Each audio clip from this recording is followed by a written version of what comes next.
In this video, I'm going to show you how to open a real account on MetaTrader 5 with RCG Markets. Now, the first thing you have to do, of course, you want to sign up for RCG Markets. And then when you get inside your dashboard over here, you want to go to Account Settings on the left-hand side, and you want to click on Trading Accounts. In here, inside Trading Accounts, you then first have to create your real account to use on MetaTrader 5. So as you can see, I have one already. The way I created this is very simple.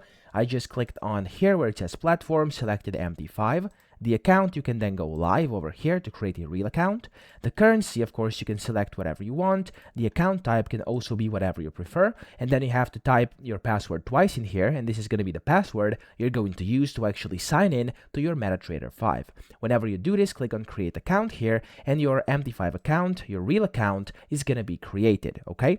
Now, whenever you've opened that, of course, you want to connect to MT5. It's very simple. Go to Trading Platforms here, click on Platforms.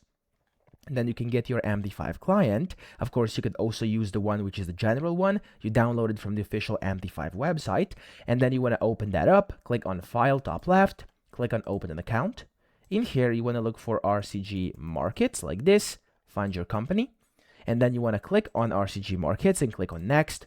And this is where you basically have to connect with your account. So on your email, you'll receive your credentials. You'll get your login, which is usually just a number. You'll get your password, which again is the one you set. And then the account here, you want to make sure it says real. If you created a real account, press finish and you'll be connected just like I am right now to my real account over here on MT5. So that's how easy it is. I hope this video helped you out. If it did, please subscribe to the channel and help me out as well.